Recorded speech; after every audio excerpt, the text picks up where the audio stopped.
What's your reaction? Rejoice at that news and congratulate our forces and the Marines. Are we going Good night. The war to retake the Falkland Islands was one of the defining moments of the Thatcher premiership. Without a military victory, she might not have won a second, never mind a third term in Downing Street. And yet the newly released documents in the National Archives reveal the full extent of the battle a year earlier in which defence chiefs had fought her over huge spending cuts.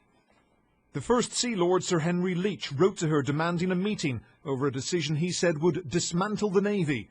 He said war seldom takes the expected form and a strong maritime capability provides flexibility for the unforeseen. He warned, "You will foreclose your future options and prejudice our national security." The files also contain the letter in which the Foreign Secretary Lord Carrington had warned that axing the Antarctic patrol ship HMS Endurance would be interpreted by Argentina as an unwillingness to defend the Falklands. John Nott was Defence Secretary at the time. Endurance had been up for scrapping for the previous 10 years, and it would have cost a great deal of money to keep her going. And at the time, it seemed like a sensible decision. Of course, in retrospect, we had no idea that the Falklands problem was going to arise. In retrospect, I wish, in fact, we hadn't done it.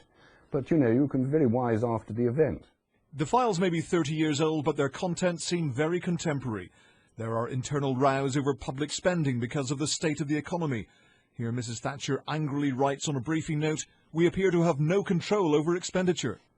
And after inner-city riots in Brixton and Toxteth, the police asked for CS gas, rubber bullets and water cannon to keep order. Michael Heseltine was dispatched to Merseyside to investigate the underlying causes of the trouble. One's first reaction was that we have to gain control of the streets. The police have got to reassert authority. But I didn't believe it was simply about policing. I had a feeling something more worrying, more pervasive was taking place.